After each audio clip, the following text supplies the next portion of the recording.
नमस्कार, आप देख रहे हैं प्रदेश का सबसे भरोसेमंद channel India news Uttar Pradesh Uttarakhand. मैं हूं आपके साथ अतुल प्रताप सिंह। प्राइम टाइम की बड़ी बहस में आज हम बात करेंगे शिक्षा मित्रों पर चल रहे कानूनी दांवपेच की। सुप्रीम कोर्ट के फैसले के बाद शिक्षा मित्रों ने उग्र आंदोलन शुरू कर दिया है। शिक्षा मित्रों ने राज्य सरकार से कोर्ट में पुनर्विचार याचिका दाखिल करने की मांग करते हुए पूरे प्रदेश में प्रदर्शन तेज कर दिया। कई जगहों पर तोड़फोड़ भी हुई, पुलिस से झड़प हुई। दरअसल सुप्रीम कोर्ट ने उत्तर प्रदेश में बतौर सहायक शिक्षक शिक्षा मित्रों के समायोजन को निरस्त करने के इलाहाबाद हाईकोर्ट के फैसले को पूरी तरह से सही ठहराया।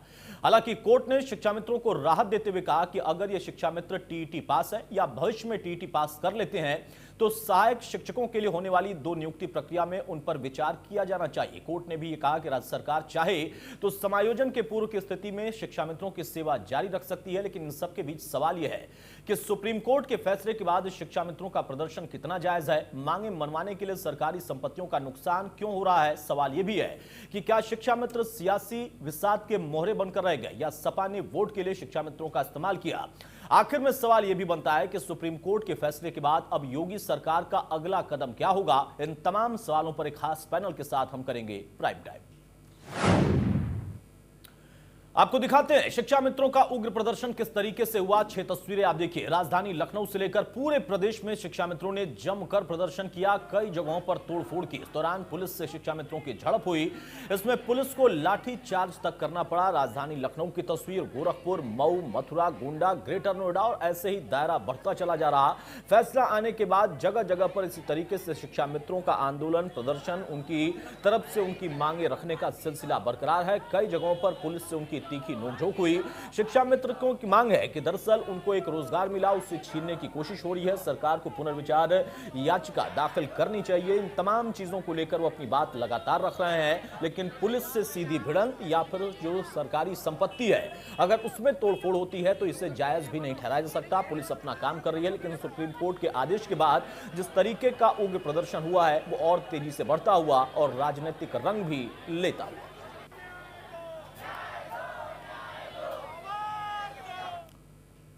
हम आपको ग्राफिक के जरिए दिखाते हैं शिक्षा मित्रों पर सुप्रीम कोर्ट का क्या फैसला है। ये भी आपको हम दिखाएंगे कि दरअसल किस तरीके से बवाल बढ़ चला है। पहले हाईकोर्ट का फैसला, उसे सही ठहरा दिया सुप्रीम कोर्ट ने। शिक्षा मित्र तत्काल नहीं हटाए जाएंगे, राहत दी गई है। टीटी पास नियुक्त जो शिक्षक हैं वो बने रहेंगे। जो भविष्य में पास कर सकते हैं उस पर भी सरकार के पास फैसला करने का एक विकल्प होगा। शिक्षक भर्ती की औपचारिक बैठक, 1.78 लाख दावों को कानून का उल्लंघन करते हुए नियमित कर दिया गया। ये भी सुप्रीम कोर्ट के टिप्पणी में आया है। राज्य सरकार ने योग्यता में रियायत देकर शिक्षा मित्रों को नियुक्ति दी थी, गलत है। राज्य सरकार ये परीक्षाएं लगातार 2 बार आयोजित करेगी। ये तमाम बिंदु हैं जो कि यहां पर कोर्ट की तरफ से रखे गए।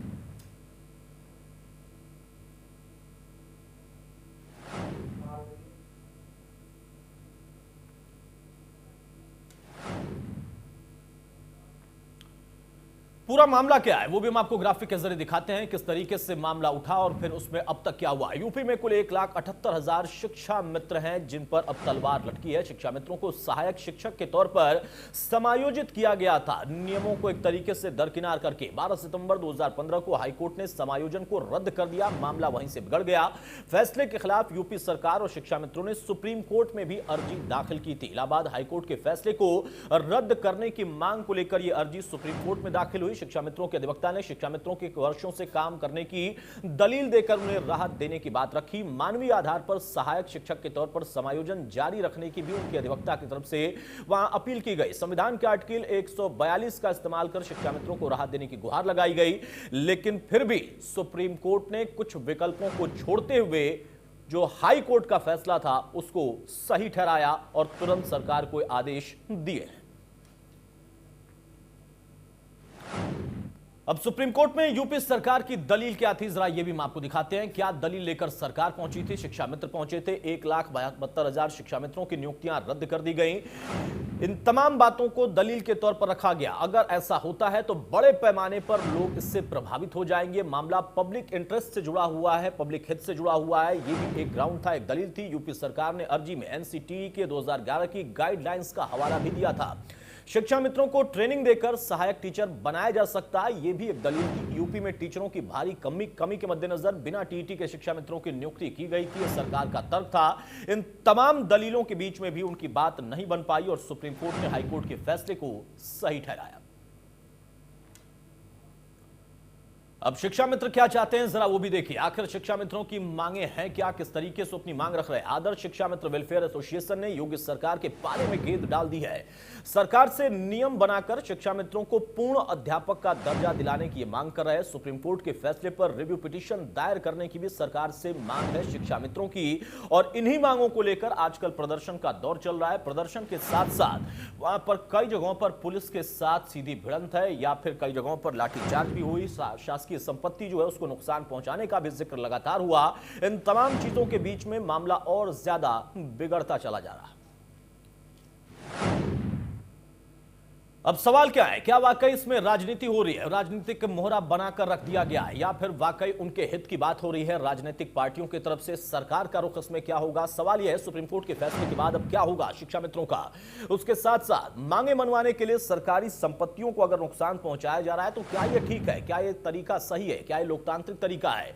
सियासी बिसात के मोहरे बन के क्या शिक्षा मित्र रह गए हैं, सवाल यह भी है, क्योंकि इस पर तमाम दल राजनीति कर रहे हैं। सपा ने क्या वोट के लिए शिक्षा मित्रों का इस्तेमाल किया है। सुप्रीम कोर्ट के फैसले के बाद अब योगी सरकार क्या कदम उठाएगी, क्योंकि अगर इनको राजनीतिक मोहरा बनाया भी गया है तो भी ये पब्लिक हित की बात है। बड़े पैमाने पर लोग प्रभावित होंगे। तमाम लोग जो कि शिक्षा मित्र के तौर पर काम कर रहे हैं, उनको वेतन मिल रहा है या फिर अनुदान मिल रहा है, उन तमाम लोगों के परिवारों पर भी इसका सीधा सीधा असर पड़ेगा।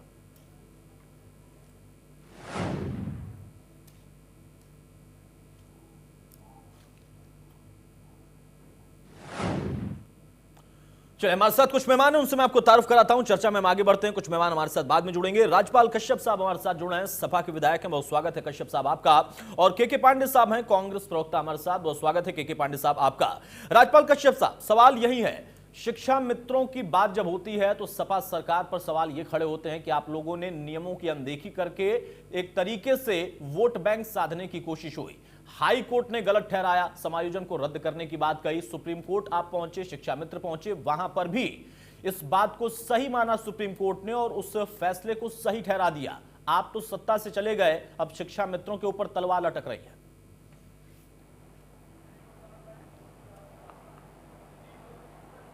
देखिए, न्यायालय ने जो निर्णय लिया है, अब माननीय सुप्रीम कोर्ट ने जो निर्णय लिया है उस पे तो हमें नहीं कुछ कहना है, लेकिन सरकार को, उत्तर प्रदेश की जो बीजेपी की सरकार वर्तमान में है, इसको ठीक से कोर्ट में, न्यायालय में पैरवी करना चाहिए। क्योंकि कई बार मुकदमा पैरवी के बगैर भी हार जाते हैं और ये एकदम सीधे एक व्यवहारिकता से जुड़ा हुआ है। अच्छा, वही शिक्षक उन्हीं बच्चों को पढ़ा रहा है, कहीं अपग्रेड तो किया नहीं गया, उन्हीं बच्चों को तब पढ़ा रहा था, तब उसका टैलेंट नहीं था क्या? तो अब अगर उसको 3500 पे कौन सा मजदूर मिल जाता है और उसको अगर माननीय अखिलेश यादव जी ने उसको परमानेंट शिक्षक बना दिया तो इसमें कहीं से भी कोई गलती नहीं हुई। और 1,72,000 लोगों के जीविका, उनके परिवार और उनको जिससे बेहतर शिक्षा दे सकें, 3500 में कोई शिक्षक मिलता है? लेबर नहीं मिलता आज की डेट में। और ये व्यवहारिक चीज थी। और जो रोजगार, क्योंकि उस उत्तर प्रदेश में सबसे बड़ी आबादी का प्रदेश है, अगर यहाँ रोजगार नहीं सृजन होगा, लोगों को नौकरियां नहीं मिलेंगी, इसलिए माननीय अखिलेश यादव जी ने 5 लाख लोगों को सरकारी नौकरियां दी और कई लोगों को प्राइवेट नौकरियां दिलाने का काम किया। नहीं, राज्यपाल कश्यप साहब, ये सवाल नहीं है कि नौकरी दी या नहीं दी। मेरा सवाल यह है कि उसके लिए क्या नियमों की अनदेखी कर देंगे? रोजगार देने का मतलब ये नहीं है ना। और जो आपने मुद्दा उठाया, आपने कहा कि वर्तमान सरकार ने पैरवी सही नहीं की, हाईकोर्ट में आप लोगों ने सही पैरवी, इसका मतलब नहीं किया होगा। ये तो अब की बात है ना, सुप्रीम कोर्ट की बात नहीं। हम लोगों ने हाई कोर्ट में रखा था और उसके बाद में ये सुप्रीम कोर्ट में भी हमारी सरकार गई और सही से पैरवी कर रही थी।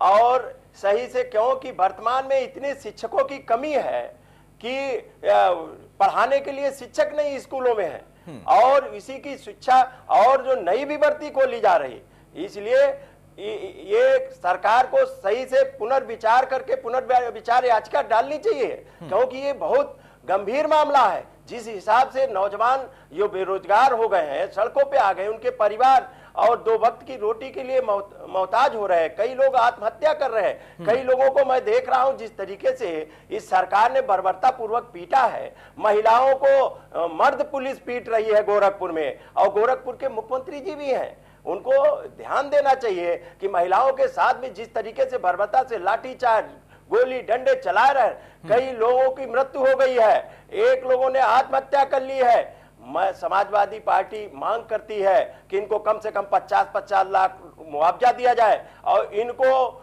जो है सुप्रीम कोर्ट में पुनर्याचिका दायर करके सरकार मजबूती के साथ में नहीं साहब, वो ठीक है, वो हमारे साथ भाजपा के मेहमान जब जुड़ेंगे हम उनसे पूछेंगे कि क्या उनका रुख है। लेकिन मेरा सवाल यही है, राजनीति तो हो रही है, रोजगार देने के नाम पर नियमों की अनदेखी करना, व्यक्तिगत तौर पर मैं इसको बिल्कुल नहीं मानता, ऐसा नहीं होना चाहिए। लोगों की कमी है, शिक्षकों की कमी है, रोजगार की बात है, अच्छा है, लेकिन उसका एक प्रारूप होता है।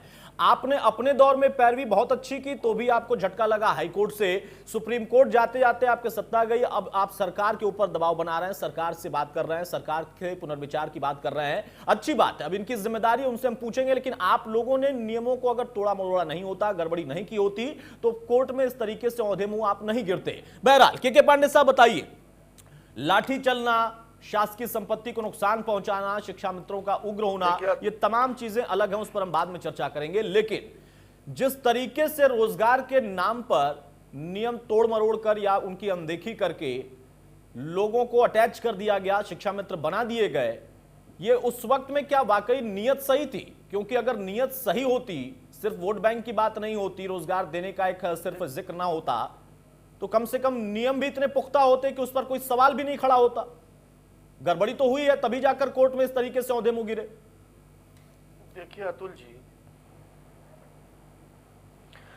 जी 1,78,000 शिक्षा मित्र हैं, जो उत्तर प्रदेश की बहुत बड़ी संख्या है। और पिछली सरकार में जब इनकी नियुक्तियां की गई थी 3500 रुपए मानदेय पे, तो उस समय उस गांव के, जिस गांव में शिक्षा मित्र रखे गए थे, वहां आपको अच्छी तरह जानकारी होगी, उस गांव के मेरिट के आधार पर नियुक्त हुए थे। जितने भी एप्लीकेंट थे उसमें जितनी हाई मेरिट जिसकी थी उसी को लिया गया था। एक चीज जो आप कह रहे हैं, बीएड और बीटीसी, 2 जो उसके शिक्षक की मूल अर्हताएं होती हैं, उसको केवल माइनस किया गया था। उसका कारण भी इतना लंबा था कि इतनी लंबी नियुक्ति करना था, चाहे उसको राजनीतिक कारण समझ ले, चाहे शिक्षक के लिए, चाहे लोगों के स्कूल की कमी, एक अध्यापक परमानेंट पे पूरा शिक्षा विभाग का बेसिक विभाग चल रहा है। अगर शिक्षा मित्र न हो, 700 स्कूल कल से बंद है उत्तर प्रदेश में। अगर ये शिक्षा मित्र न हो तो स्कूल की शिक्षा बाधित हो जाएगी निश्चित तौर पे। बिल्कुल स्थिति हुई कि देखिए, पिछली सरकार का आपने एक सवाल पूछा राज्यपाल कश्यप जी से कि पिछली सरकार ने हाई कोर्ट में पैरवी क्यों नहीं की। मेरी जो अपनी समझ है, मैं ये मानता हूं कि पिछली सरकार ने इन लोगों को 3500 से 10,000 मानदेय करने का काम किया, और पिछली सरकार की मंशा निश्चित रूप से शिक्षा मित्र के पक्ष में कहीं न कहीं थी। अब किन्हीं कारणों से, चूंकि कोर्ट पर हम कोई भी व्यक्ति कमेंट करने की नहीं कर सकते, हाई कोर्ट का फैसला खिलाफ आया, तो इन्हीं शिक्षा मित्र के पक्ष में ही पिछली सरकार सुप्रीम कोर्ट गई। ठीक है, लेकिन और इसके बाद उत्तर प्रदेश निःशुल्क अनिवार्य बाल शिक्षा अधिकार नियमावली 2011 के अंतर्गत इनकी नियुक्ति भी कर दी। आज सवाल देखिए मानवता भरा है। स्थिति यह है, अगर सुप्रीम कोर्ट ने कहा है कि टीईटी 2 बार मौका मिलेगा, इनको करना चाहिए, कोई दिक्कत नहीं, सुप्रीम कोर्ट पे हम कोई बात नहीं करते। सरकार से हमारी मांग है, सरकार से हमारा कहना है कि अगर ये पुनर्विचार याचिका दायर कर सकते हैं, और यह नौकरी में रहते हुए, जैसे पहले बेसिक विभाग में मृतक आश्रित रखे जाते थे तो इंटर पास रख लिए जाते थे, लेकिन जब उन्हें अवसर मिलता था तो उन्हें बीटीसी करा दिया जाता था। उसी तरह से आज जिसकी सैलरी 30,000 हो, वह 3500 या 10,000 पे आ जाएगा। अतुल जी, उस परिवार, आज एक दिव्यांग महिला ने अमेठी में मतलब उसके वो मर गई, आत्महत्या कर लिया, 3 लोग उसके अलावा और मतलब मौत के उसमें गए। तो तमाम, आज गोरखपुर की स्थिति आपने खुद बताई, 15 मिनट पानी की बौछार, 5 मिनट लाठीचार्ज, गोल घर पे हजारों की संख्या में केवल अभी तो बैठे, अगर पूरा प्रदेश आ जाएगा तो मुख्यमंत्री जी क्या कर पाएंगे। और सबसे बड़ी बात वही है, वाटर कैनन जिस तरह से गोरखपुर एक जिले, मुख्यमंत्री का जिला है, 75 जिले का सबसे वीआईपी जिला आज की तारीख में है, वाटर कैनन जिस तरह से महिला शिक्षा मित्रों के ऊपर चलाया गया है, अर्धनग्न की स्थिति में हो गई है अतुल जी, और उनके अभिभावक देख के शर्मा गए हैं आज गोरखपुर में। धिक्कार है उत्तर प्रदेश के मुख्यमंत्री को।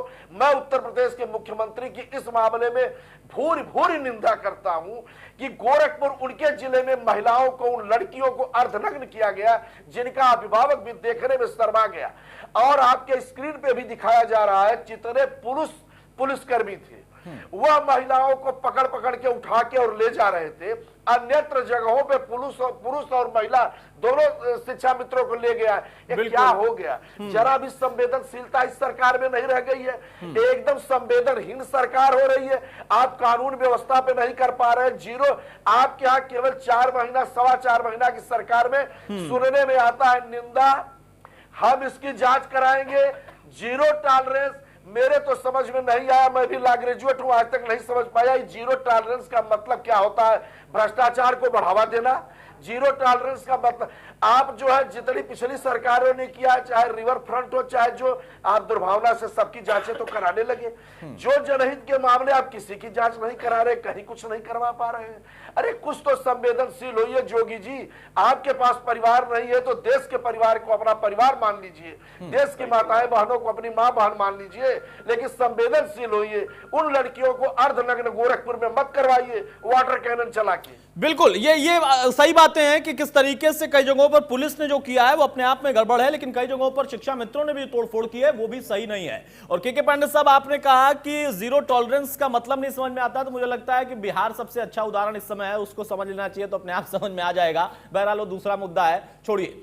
कश्यप साहब, सवाल तो वही है, आपकी मंशा ठीक थी, आपने अच्छा किया, जैसा कह रहे हैं के पांडे साहब की कुछ चीजें छोड़ी गई थी वो अब जो है मुश्किल बन गई हैं। समस्या तो यही है ना कि देखिए, एक तरफ आपने व्यवस्था की, आज फिर से उनका परिवार वहीं पे है, वो शिक्षा मित्र सड़क पर आ गए हैं। ये चीजें क्या जानबूझकर कर दी गई थी, अनदेखी हो गई सरकार से, या उस वक्त ये समझ में नहीं आया? क्योंकि स्थिति तो वही है, बेचारे शिक्षा मित्र सड़क पर आ गए। किससे सवाल है? अतुल जी, पहले मैं 15 सेकंड आपका केवल। अच्छा, आप बोल लीजिए, फिर कश्यप साहब आपसे मेरा सवाल था, बोल लीजिए। पांडे साहब बोल लीजिए। बिहार में मात्र 2 FIR सीबीआई के द्वारा किया गया है तेजस्वी यादव पे, और नीतीश कुमार पर हत्या का मामला चल रहा है। चलिए छोड़िए, मैंने बस आपको समझने के लिए कहा था, वो सब हमें समझ में आता है, छोड़ दीजिए, वो मुद्दा नहीं है हमारा, वो मुद्दा नहीं है। ठीक है, ठीक है। कश्यप साहब बताइए जी। हाँ, क्या सर, सवाल मेरा यही था कि आपकी हो सकता है नेक मंशा रही हो, बावजूद उसके शिक्षा मित्र सड़क पर आ गए। जो उस वक्त नियमों में थोड़ी ढील दी गई थी या अनदेखी की गई या जो भी कुछ किया गया, ये जानबूझकर हुआ या गलती से हो गया? क्योंकि अब तो वही है, आप चले गए और शिक्षा मित्र सड़क पर है, सरकार संवेदनहीन हो रही है। नहीं, कोई गलती नहीं की गई।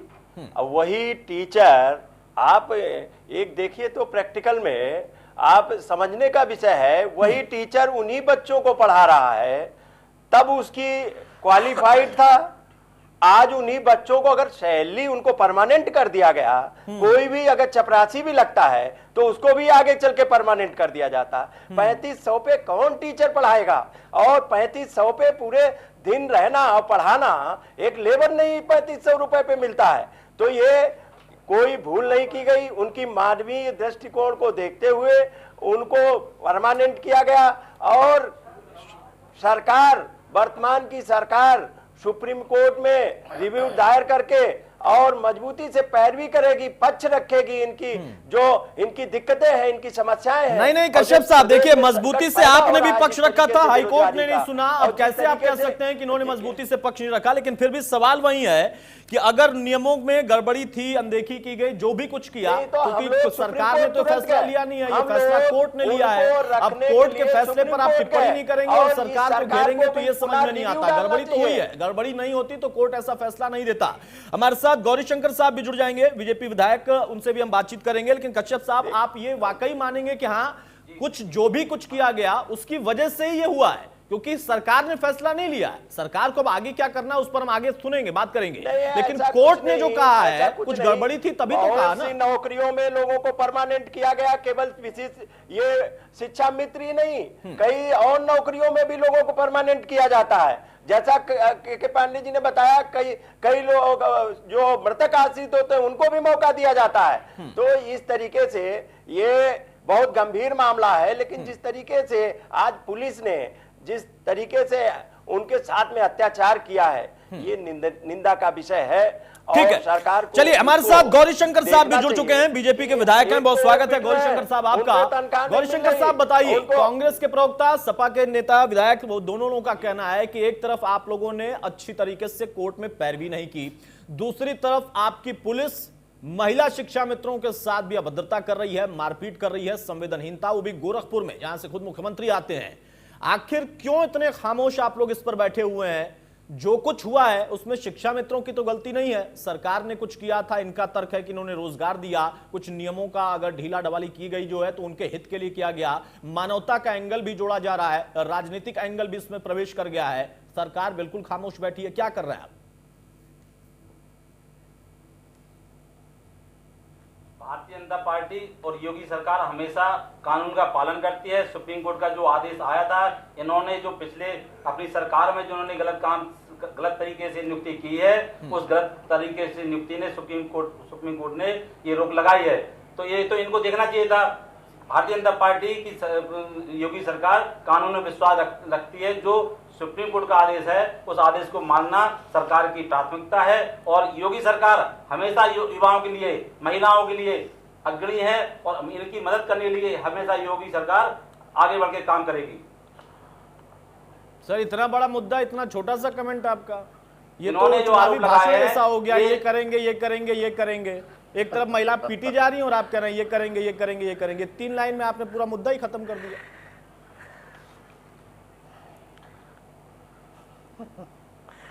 तो ये गौरीशंकर साहब, मैं कहना चाहता हूं, नहीं, अभी उन्हीं से पूछ रहे हैं, अभी उन्हीं से पूछ जी जी जी उन्हीं से अभी आप जी सर ये मुद्दा आपको लगता है 3 ही लाइन में खत्म हो जाएगा क्या? जो महिलाएं पीटी जा रही हैं, शिक्षा मित्र हैं, ये किसी और प्रदेश के नहीं है, इसी प्रदेश के हैं, आपको वोट भी किया होगा। ये लोग अगर सरकार ने कुछ गड़बड़ी की तो उसका भुगतान ये क्यों करें? कोर्ट में आप पैरवी नहीं कर रहे, आपकी पुलिस लाठीचार्ज कर रही है, वाटर कैनन का इस्तेमाल कर रही है, और आप कह रहे हैं कि योगी सरकार महिलाओं का सम्मान करेगी, हम ये कर रहे हैं वो कर रहे हैं वो कर रहे हैं। ये तो हम रोज सुनते हैं, कर क्या रहे हैं मैंने ये पूछा।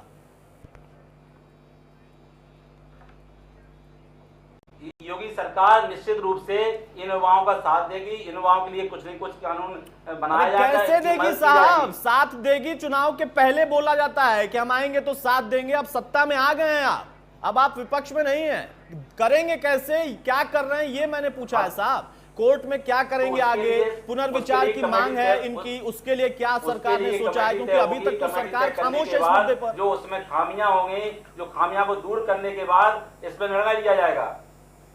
हमेशा हम लोग युवाओं के साथ हैं, महिलाओं के साथ हैं। जो घटना हो रही है, जो अगर किसी पुलिस अधिकारी ने ये घटना की होगी तो निश्चित रूप से उसको दंडित किया जाएगा। सर मुझे ऐसा लगता है कि आपको इस मामले में ज्यादा जानकारी नहीं है शायद। घटनाएं हो नहीं रही हैं, घटना हो चुकी हैं, लाठियां चल चुकी हैं, वाटर कैनन का नहीं, इस्तेमाल हो जानकारी चुका है। लेकिन जो सरकार की मंशा है, जो सरकार कानून को पालन करने वाली सरकार ये वो सरकार नहीं है कि अपने मनमानी करती है। जो कानून का पालन, कानून होगा उसी का पालन करेंगे हम। यानी आपका वर्जन ये है कि जो सरकार को आदेश मिला है या कोर्ट ने जो कहा है आप उसी के आधार पर भले बढ़ेंगे, भले ही शिक्षा मित्र कितना भी प्रदर्शन कर लें, आप उनके बारे में अभी विचार नहीं कर रहे, कानून का पालन आप करेंगे। आपका ये कहना है, सरकार का ये पक्ष है। नहीं, उनकी भी चिंता की जाएगी, उनकी भी युवाओं की चिंता की जाएगी, उनको यथास्थिति उनको रखा जाएगा, चिंता की जाएगी। चलिए यथास्थिति रखा जाएगा। सरकार के पास कोर्ट ने एक विकल्प भी छोड़ा है कि समायोजन को किस तरीके से बनाए रखें या यथास्थिति कैसे बरकरार कर सकते हैं, रख सकते हैं, क्या और बदलाव कर सकते हैं, सरकार करेगी क्या, इस पर अब सवाल उठ रहा है। और दूसरा सवाल यह है कि प्रदर्शन और प्रदर्शन के साथ पुलिस की तरफ से मारापीटी, लाठीचार्ज, वाटर कैनन का इस्तेमाल या फिर कुछ जगहों पर शिक्षा मित्रों ने भी गड़बड़ी की, मांग उठाने का तरीका उग्र नहीं हो सकता, आप इस तरीके से शासकीय संपत्ति को नुकसान नहीं पहुंचा सकते, तोड़फोड़ नहीं कर सकते। इस पर हम उनकी भी निंदा करते हैं, ऐसा नहीं होना चाहिए, कानून का उल्लंघन नहीं होना चाहिए। एक छोटा सा ब्रेक लेते हैं, ब्रेक के उस पर लौटेंगे तो चर्चा इसी पर। चलिए, तो हम शिक्षा मित्रों की जो लड़ाई चल रही है, प्रदर्शन चल रहा है और पुलिस किस तरीके से उनसे व्यवहार कर रही है, सरकार खामोश है, इन तमाम चीजों पर विचार कर रहे हैं। आपको ग्राफिक के जरिए में एक बार दिखाते हैं कि दरअसल मामला कैसे हाई कोर्ट और उसके बाद सुप्रीम कोर्ट से उलझता चला गया और सुप्रीम कोर्ट ने भी हाई कोर्ट के फैसले को मानते हुए, उसे सही ठहराते हुए ये कहा कि हां, कुछ विकल्प जरूर हो सकते हैं, लेकिन पहले की सरकार ने कुछ गड़बड़ियां की हैं। अनियमित तरीके से तमाम लोगों को अटैच किया गया, शिक्षा मित्र बनाया गया, या फिर जो रकम है, वेतन मिलता है, उसमें बढ़ोतरी की गई। तमाम तरह की चीजें हैं जिसको लेकर अब बवाल पूरी तरह से सड़कों पर है, क्योंकि शिक्षा मित्र कहते हैं कि उनकी आखिर क्या गलती। सरकार ने उनको विकल्प दिया, सरकार ने उनको व्यवस्था दी, उन्होंने उसके लिए आवेदन किया, उसके साथ साथ उन्होंने अपना काम शुरू कर दिया और अब अचानक से उनकी नौकरी अगर छीनी जा रही तो उनका और उनके परिवार का खर्चा पानी कैसे चलेगा। रोजगार की बात भी है, तमाम तरह की चीजें, और राजनीति इसमें प्रवेश कर चुकी है। सपा हो, कांग्रेस हो, बाकी अन्य सभी दल हो, वो सरकार को सीधे तौर पर यहां पर दोषी ठहरा रहे हैं। उनका कहना है कि एक तो कोर्ट में पैरवी सरकार ने सही ढंग से नहीं की है, उसके बाद दूसरी तरफ जो शिक्षा मित्र अपनी मांग रख रहे हैं तो इसके लिए भी सरकार पूरी तरह से अड़ियल रुख दिखा रही, खामोशी अख्तियार करते हुए पुलिस के द्वारा उनके साथ बर्बरता की जा रही है। कई जगहों पर महिला शिक्षा मित्र, युवतियां, इन तमाम लोगों के साथ भी अभद्रता के आरोप भी लगने शुरू हो गए हैं, यानी राजनीतिक तौर पर टिप्पणियां आने लगी। लेकिन सरकार का कहना है कि कानून का पालन करते हुए, कोर्ट के फैसले का सम्मान करते हुए हम आगे बढ़ेंगे और अगर गड़बड़ी है तो उसको खत्म करेंगे, आगे की व्यवस्था दूसरे तरीके से करेंगे। मेहमानों के पास चलते हैं, हमारे साथ तमाम मेहमान मौजूद हैं। हमारे साथ इस वक्त दीपाली जी भी जुड़ चुकी हैं, उपाध्यक्ष हैं शिक्षा मित्र संघ की। बहुत स्वागत है दीपाली जी आपका।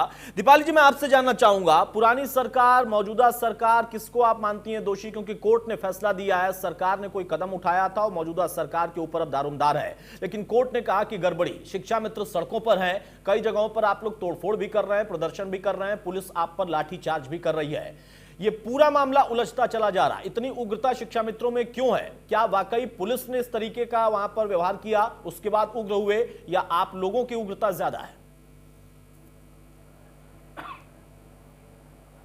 सर, पहली बात तो ये है, हेलो, पहली बात तो सर ये है कि हम लोग जो है कोई उग्र नहीं हुए हैं, और दूसरी, हेलो, पहली बात तो सर ये है कि हम लोग कोई उग्र नहीं हुए हैं, हम लोग अपना शांतिपूर्वक अपना प्रचार कर रहे हैं। सर, आप ही बताइए, किसी को भरी थाली अगर दी जाती है, उसके सामने से छीन ली जाएगी तो आप भी क्या करेंगे? सर, ये गांधी जी का जमाना नहीं है कि जब हम फूल लेके सड़कों पे उतरे, और यही तो है तो आज ये हमारे सुभाष चंद्र बोस जी ने भी कहा था, तुम मुझे खून दो, मैं तुम्हें आजादी दूंगा। जब तक सर हम लोग आंदोलन नहीं करेंगे, हमारी मांगे कैसे पूरी होंगी? हम लोग सर 17 सालों से जुड़े हुए हैं, और कोई किसी ने लोन ले रखा है, किसी का बच्चा बीमार था, किसी ने कुछ कर रखा है, किसी ने घर के लोन लिया है, किसी ने अपने हस्बैंड के लिए लोन लिया है, तो सर वो कैसे अदा होगा? आप बताइए। आपने तो तब हम लोग अच्छे थे जब हम लोग को 3500 रुपए मिलता था, तो किसी को कोई परेशानी नहीं थी। जहाँ सर 40,000 रुपए हुए, 40,000 हुए, वहाँ पर सब लोग आगे क्षेत्र में उतर कि नहीं, हमको भी यही नौकरी चाहिए। सर, आप हमको इस बात का सिर्फ जवाब चाहिए कि जब 2001 में भर्ती हुए थे, खुली भर्ती थी, विज्ञापन सर निकाला गया था, उसमें जो थे सारे लोग आते, क्यों नहीं? तब इसलिए नहीं आए क्योंकि मानदेय सिर्फ 2,000 रुपए था। आज जब मानदेय 2,000 से 40,000 हो गए तो सबको परेशानी होने लगी, तो क्या करेंगे? हम लोग सड़कों पे नहीं उतरेंगे? हम लोगों ने कितनी मांगे की, इतना सुप्रीम कोर्ट का माने, सुप्रीम कोर्ट का फैसला आया, लेकिन उस फैसले के आने के बाद किसी भी मतलब सरकार की तरफ से कोई भी वो नहीं हुआ, किसी ने भी ये 2 शब्द नहीं कहे। हमारे 11 लोगों ने सुसाइड कर लिया है। आप बताइए, तो क्या करेंगे हम लोग? क्या घर पे बैठेंगे या गांधी के लिए फूल लेके हम लोग बांटेंगे सड़कों के ऊपर? आप जवाब दीजिए सर हमको। और सर, आप कहते हैं पास की हम लोग योग्य नहीं है, हम लोग क्यों नहीं योग्य? सर, हम लोग सब पास भी हैं, बीटीसी ट्रेनिंग भी किए हुए हैं। दूसरी बात, उस जमाने की लीजिए, आप हमारे आज के राष्ट्रपति जी को ही देख लीजिए, वो भी परिषदीय विद्यालय के पढ़े हुए हैं, और उनको क्या टेट वालों ने पढ़ाया था उस टाइम का टेट पास, तो आज वो इस। ठीक है दीपाली जी, मैं आपको रोक रहा हूँ। के पांडे साहब, मेरी आवाज आप तक जा रही है? हाँ जी जी बिल्कुल आ रही है आपकी आवाज अतुल के जी। पांडे साहब, मैं चाहूंगा इसका जवाब आप दें कि गौरीशंकर साहब ने, बीजेपी के विधायक ने तो साफ कर दिया, उनका कहना है कि हम कानून का पालन करेंगे। दीपाली जी कह रही हैं कि अगर हम ऐसी तरीके से रहे तो लोगों का प्रदर्शन बढ़ता जाएगा। आखिर वाकई इनकी क्या गलती है? मानदेय बढ़ गया, ये इनकी गलती है? लोगों का रोजगार मिल गया लोगों को या परिवार चल गया, ये गलती है? सरकार खामोश इतनी बैठी और कह रहे हैं कि हम देखेंगे, करेंगे, महिलाओं का साथ देंगे, सबका साथ देंगे। अतुल जी, दीपाली जी ने अपनी दर्द, अपनी व्यथा कही। इसके पहले हम लोग सारी शिक्षा मित्रों की व्यथा बता चुके थे। भारतीय जनता पार्टी के विधायक है, ये कोई सामान्य व्यक्ति नहीं है, एक हाउस के मेंबर है जो जनता द्वारा चुन के आए। और इनका यह बयान कि हम कानून का राज, कानून की बात, कानून की चीजें, और यह जैसे ये मैं बताया ना कि भारतीय जनता पार्टी के कुछ एकदम वर्ड इनके सेट है, आश्वासन, निंदा और जीरो टॉलरेंस, भ्रष्टाचार होने नहीं देंगे।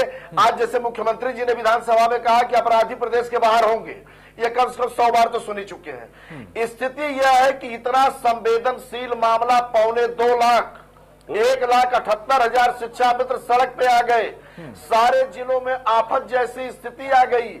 यह सही है कि अगर शिक्षा मित्रों द्वारा भी कुछ सरकारी संपत्ति का नुकसान किया गया तो यह बहुत उचित नहीं हुआ है। वह अपनी उस तरह भी अगर, लेकिन जिस तरह से शिक्षा मित्र महिलाओं को अर्धनग्न किया गया वाटर कैनन चला के, इसके बावजूद भी मुख्यमंत्री और उत्तर प्रदेश के शिक्षा मंत्री का अभी तक, इस वक्त तक मेरी जानकारी में कोई बयान नहीं आया। यह क्या साबित करता है? यह क्या साबित करता है कि एकदम नहीं, बिल्कुल सही बात है साहब कि कानून की गड़बड़ी अगर कुछ हुई है, जो कुछ हुआ है, लेकिन अब उसको हल तो निकालना है। और कोर्ट ने भी कहा है कि मौजूदा सरकार व्यवस्था करे, क्या विकल्प हो सकते हैं, और मांग भी यही है। गौरीशंकर साहब बताइए, आप कह रहे हैं महिलाओं का साथ देंगे, सबका साथ देंगे, आपका नारा भी है सबका साथ सबका विकास। आखिर क्या गलती है इन लोगों की? सरकार ने एक व्यवस्था की, इन्होंने आवेदन किया, इनका घर चल गया, इनको रोजगार मिल गया। आप कह रहे हैं कि कानून की गड़बड़ी, तो इन्होंने तो नहीं किया ना साहब, व्यवस्था सरकार ने की। अभी तक सरकार की तरफ से एक पक्ष तक नहीं आया। आप संवेदना बता रहे हैं कि संवेदनशील हैं हम, जो है सबके बारे में सोचते हैं, कोई बोलने को तैयार नहीं। निश्चित रूप से जो घटना हुई है वो निंदनीय है, लेकिन जो पिछली सरकार ने गलतियां की थी, कानून में कहीं न कहीं उन्होंने कुछ ऐसा छोड़ रखा था, जिससे आज आप सही करिए ना, देश की शिक्षा में तो जो है सड़कों पे आ गए, शिक्षा मित्रों को अगर इन्होंने बिगाड़ दिया है तो ये पिछली सरकार की है और मोदी सरकार ने। गौरीशंकर साहब, पिछली सरकार की गलती हो चाहे जिसकी गलती हो, अब आप लोगों को करना है। आप लोग अभी तक कर क्या पाए ये बताइए। एक बात बता दीजिए कि इस मसले पर सरकार ने अभी क्या विचार किया, इतना ही बता दीजिए। आप आम प्रवक्ता नहीं, आप विधायक भी हैं। गौरीशंकर साहब सुनिए, गौरीशंकर साहब सुनिए, फिर जो भी उसमें गड़बड़ियां होंगी एक लाइन में बता दीजिए कि अब तक इस पर सरकार ने क्या विचार किया। मानेंगे 2.25 लाख लोग निश्चित रूप से युवाओं के साथ है, युवाओं के लिए नहीं सुनेंगे। ये लोग शिक्षा मित्रों को शिक्षा नहीं, ये बात कर ले, इनसे कोई मतलब नहीं है। आपने लगा था कि आपने गड़बड़ी छोड़ी है, आपको नहीं लगा था कि आपने गड़बड़ी छोड़ी है। अब हाई कोर्ट के लोग हारे तो सुप्रीम कोर्ट गए, आपकी सरकार में ऐसा हुआ, आपने नहीं समझा था जब क्या। लेकिन निश्चित रूप से योगी सरकार और मोदी सरकार इन सबके साथ है और इनके लिए निश्चित रूप से कोई न कोई रास्ता निकाली जाएगी, जिससे कि प्रदेश के युवा बेरोजगार ना हो, शिक्षा में बेरोजगार ना हो। निश्चित रूप से इनके साथ भारतीय जनता पार्टी। गौरीशंकर साहब एक लाइन में जवाब दे दीजिए, फिर मैं राज्यपाल कश्यप साहब के पास जाऊं। 11 लोग हमारे मर चुके हैं, सुसाइड कर चुके हैं। सर कब खड़े, दो शब्द किसी ने नहीं बोला सर, ये कोई बात नहीं। इन्होंने इस घटना को अंजाम दिया है, निश्चित रूप से वो अस्थायी दोषी होंगे, दंडित किया जाएगा। मोदी सरकार हमारे साथ है, ठीक है, लेकिन 2 शब्द तो बोल सकते थे। कोई भी विधायक बोलता, कोई भी शिक्षा मंत्री बोलता, कोई भी 2 शब्द नहीं बोला। मैं भारतीय जनता पार्टी के विधायक हूं, मैं आपके साथ है, मैं शिक्षा मित्रों के साथ हूं। एक मिनट, के पांडे साहब, के पांडे साहब, एक मिनट, के पांडे साहब प्लीज सर, के पांडे एक मिनट। गौरीशंकर साहब सुनिए, गौरीशंकर साहब कोशिश कर रहे हैं। एक मिनट मैडम एक मिनट, दीपाली जी एक मिनट। गौरीशंकर साहब आपसे मैं एक लाइन में जवाब चाहता हूं, उसके बाद राज्यपाल जी के पास जाऊंगा।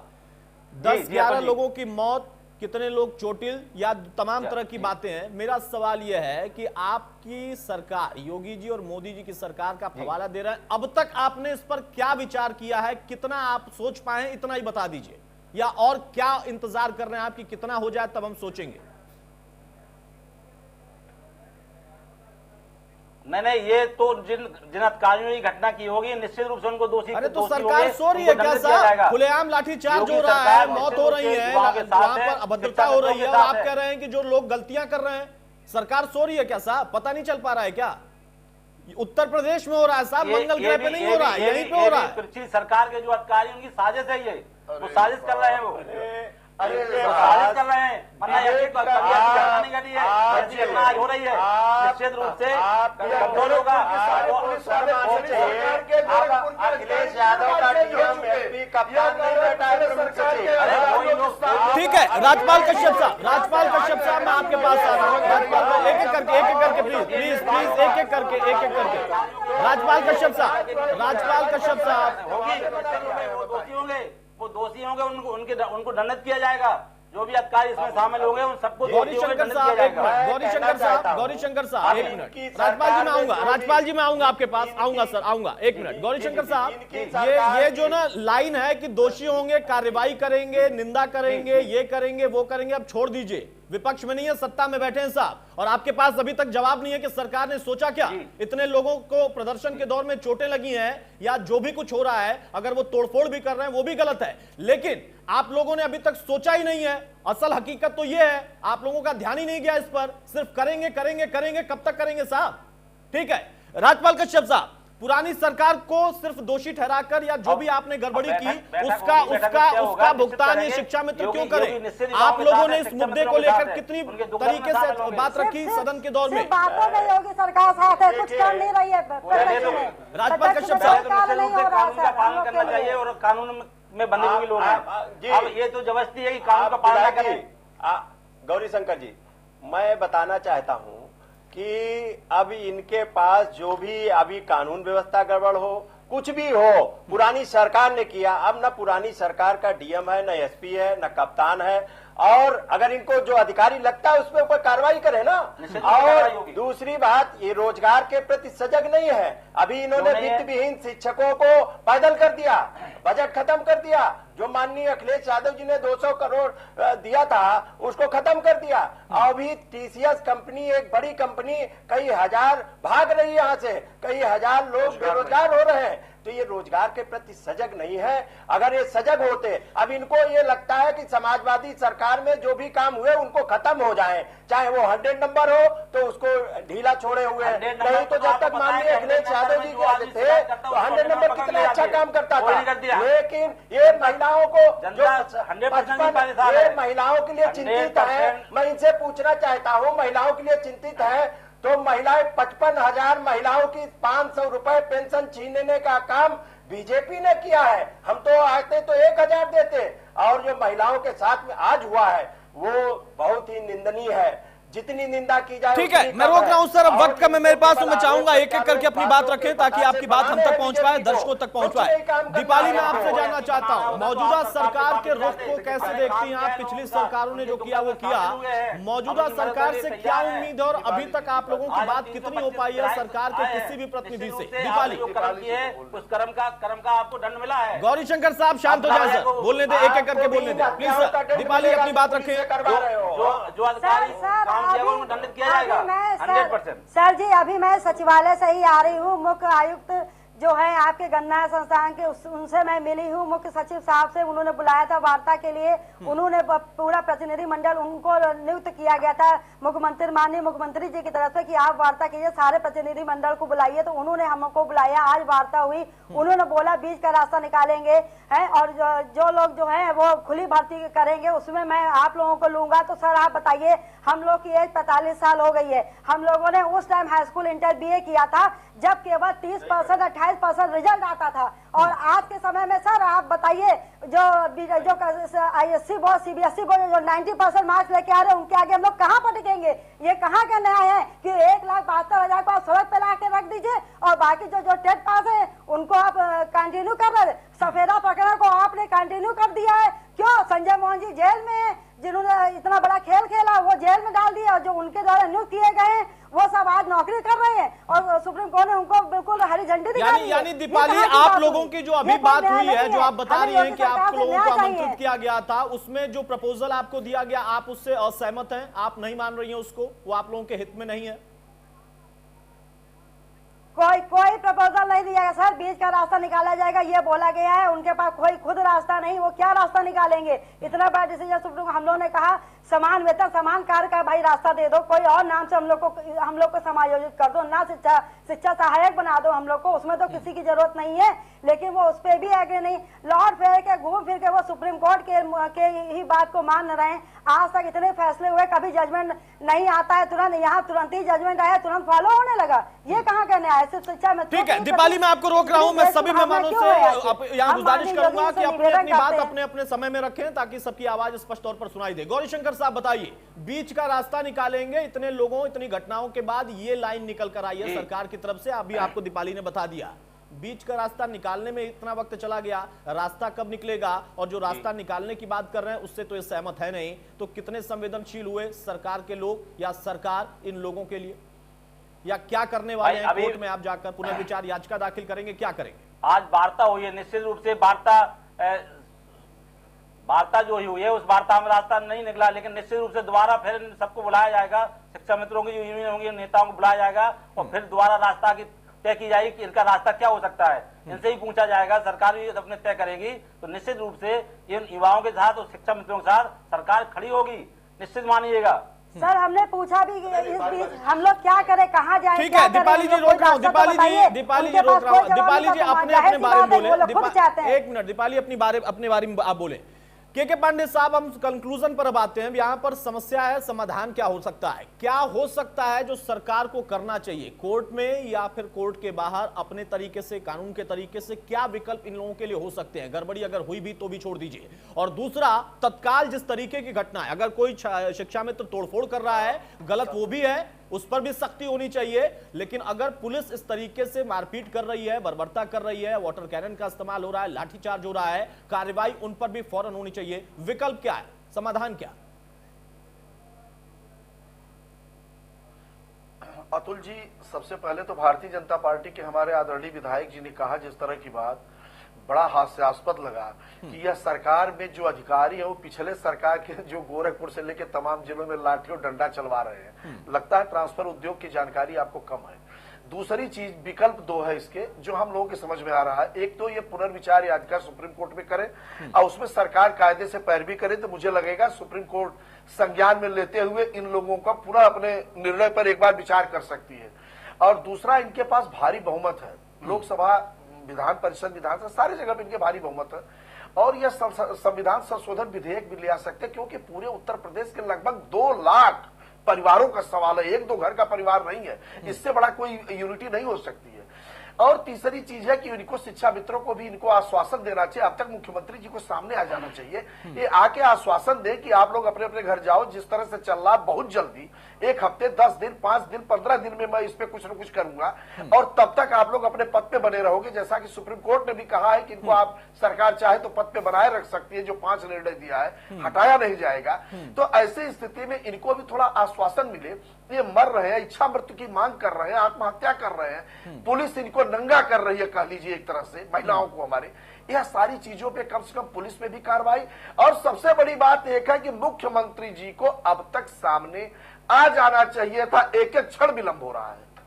ठीक है, कश्यप साहब बताइए विकल्प क्या है?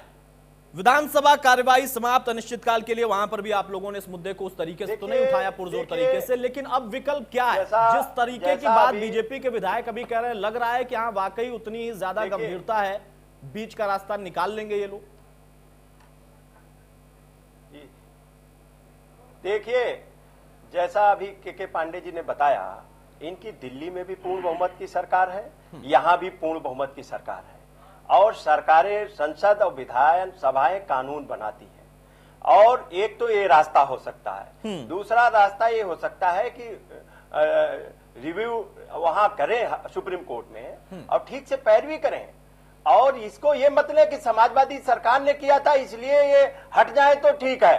अरे इनके भविष्य से जुड़ा हुआ मामला है। जिस नहीं, तरीके ये से गलत है। दीपाली जी जिस तरीके से उन्होंने आपकी बताया सफाई पे है, काम नहीं करती है। दीपाली जी ने बताया कि वो ऐसा तो नहीं कहीं अपग्रेड करके पढ़ाने लगी जाके, ये विश्वविद्यालय में पढ़ाने लगी जाके, उन्हीं बच्चों को तब पढ़ा रही थी, तब ये शिक्षक थी।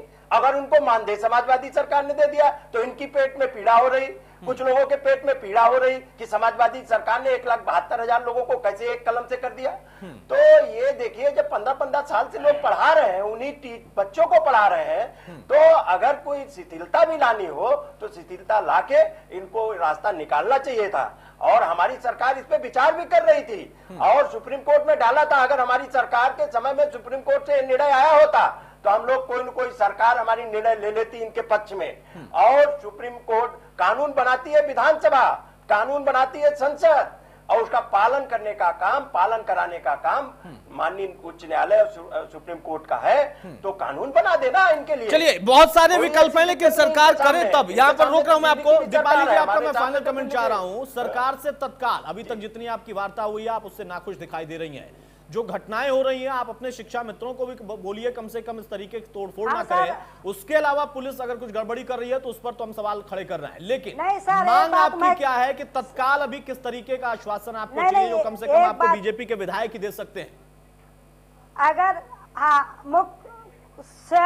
स्वयं जो है मुख्यमंत्री जी हम लोग के लिए 2 शब्द बोले, आके हम लोग को यह मिलने के लिए टाइम दे। हम लोगों ने कई बार कोशिश की लेकिन कोई टाइम नहीं मिला। राज्यपाल जी से कोशिश की, वहां से भी टाइम नहीं मिला।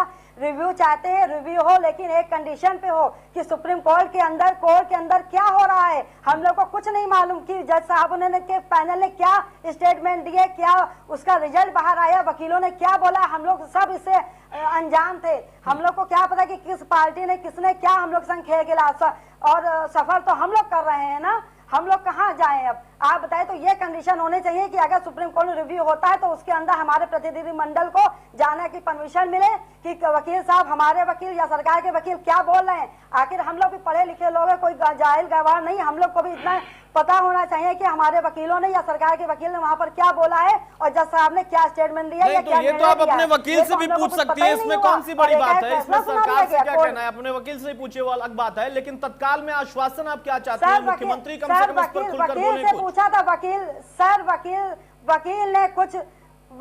ने कुछ बताया था। जजमेंट सर कुछ आया, शाम को 6 बजे तक आया कि हम लोग को 2 साल का टाइम दिया गया है नौकरी करते हुए, वेतन मिलता वो वकील किसके थे जिन्होंने कुछ बताया था? वो आपके थे, सरकार के थे, लेकिन रातों रात वो सर वो वकील जिसके भी हो मालूम नहीं है, सब न्यूज चैनलों पे चल रहा था। ये नहीं मालूम किसके वकील थे, लेकिन अगर आप लोगों की तरफ से कोई वकील है तो ऐसा वकील रखिए ना जो आप लोगों को सही बात बताए। हर बात सरकार से थोड़ी ना की जाती है, लेकिन ठीक है, आपको अंदर की बात भी जानने का हक है, आपका अधिकार है। ठीक है, गौरीशंकर साहब फाइनल कमेंट आपका। अब ये मत कहिएगा कि हम ये कर रहे हैं वो कर रहे हैं। अब ये इनकी मांग इतनी है कि कम से कम इनको तत्काल आश्वासन मिल जाए मुख्यमंत्री की तरफ से। इतना तो आप बोल सकते हैं कि आप अब इनकी बात पहुंचा देंगे, कुछ आश्वासन इनको मिलेगा, विधायक हैं आप। दूसरा, कोर्ट ने भी ऐसा नहीं किया है, उन्होंने भी आपको विकल्प दिया है कि सरकार चाहे तो ये कर सकती है। उस पर आप क्या विचार कर रहे हैं ये भी बता दीजिए। योगी जी को पहुंचाई जाएगी और निश्चित रूप से इनकी जो शिक्षा मित्र की जो कमेटी होगी, यूनियन के नेता होंगे, उनके बीच में वार्ता होगी और जो रास्ता निकलेगा और रास्ता इनके हक में होगा वो रास्ता निकाला जाएगा। 1,78,000 लोग शिक्षा मित्रों की बात है, निश्चित रूप से इनको बेरोजगार नहीं किया जाएगा। कोई ना कोई रास्ता इनकी शिक्षा मित्रों की टीम को लेकर मुख्यमंत्री से बात करके वो रास्ता निकलेगी। सर, ये आप आश्वासन दे रहे हैं चैनल पर बैठ के, दीपाली जी को यहाँ पर आश्वस्त आप कर रहे हैं, ये अपने मित्रों में कम से कम संदेश पहुंचा दें कि हाँ इस तरीके से प्रदर्शन ना करें, बल्कि बिल्कुल माननीय मुख्यमंत्री से बात करेंगे, अपनी पार्टी के नेताओं से बात करेंगे कि इनके बीच की इनसे वार्ता की जाए। वार्ता करने के बाद इनको बैठाया जाए और जो भी इनका रास्ता निकले वो रास्ता को फॉलो किया जाए। सर विधायक जी हमको ये से बताएं, तब तक हम लोग क्या करें? अपने विद्यालय जाएं? अगर विद्यालय जाते बताइए गौरीशंकर साहब, यही जवाब चाहिए सर, बताइए। हमारा घर का खर्चा कैसे चलेगा? हमको इस बात का जवाब दीजिए। जब तक हम अपनी सरकार के प्रमुख लोगों से बात नहीं कर लेंगे तब तक इनको ये आश्वासन तो नहीं दे सकते कि ये जाएं। निश्चित रूप से ये आश्वासन तो दे सकते हैं कि आप खुद व्यक्तिगत तौर पर इनकी बात पहुंचाएंगे मुख्यमंत्री तक। आप विधायक हैं साहब, ये तो आश्वासन दे सकते हैं। और कितना समय इसमें लगेगा? 2-4 दिन या 2-4 घंटे? निश्चित रूप से इनकी बात लिखित रूप से और मौखिक रूप से दोनों तरह से मुख्यमंत्री तक इनकी बात पहुंचाएंगे, जिससे इनको न्याय हो सके। 1,78,000 लोगों को बेरोजगार नहीं होने दिया जाएगा। निश्चित रूप से कोई ना कोई रास्ता निकलेगा। चलिए, बहुत शुक्रिया हमारे साथ जुड़ने के लिए। गौरीशंकर आपका, राजपाल कश्यप साहब आपका, दीपाली जी आपका, के पांडे साहब आपका। गौरीशंकर साहब बीजेपी के विधायक, उन्होंने आश्वासन दिया है कि व्यक्तिगत तौर पर, मौखिक और लिखित तौर पर वो इस बात को रखेंगे, अपने लोगों तक पहुंचाएंगे, सरकार के मुखिया तक पहुंचाएंगे और बेरोजगार नहीं होने देंगे इतने लाखों की संख्या में शिक्षा मित्र को। लेकिन यहां पर सवाल यह भी है, शिक्षा मित्रों से भी अपील है कि कम से कम वो तोड़फोड़ ना करें, इस तरीके की उग्रता वो भी ना करें, और पुलिस के ऊपर सरकार भी जरा निगरानी रखे कि अगर वो कहीं अभद्रता कर रही है, महिलाओं के साथ इस तरीके से व्यवहार हो रहा है, तो इसकी जवाबदेही भी सरकार की है। किसने किया है, किस अधिकारी के आदेश पर हुआ, इन तमाम चीजों को लेकर गंभीरता अभी से दिखनी चाहिए, क्योंकि कई घटनाएं हो चुकी हैं। अभी तक हालांकि सरकार का पक्ष सामने नहीं आ पाया, सिर्फ इतना पक्ष आया है कि हम विचार कर रहे हैं, बीच का रास्ता निकलेगा। कब निकलेगा इसका इंतजार हमें भी है। नमस्कार।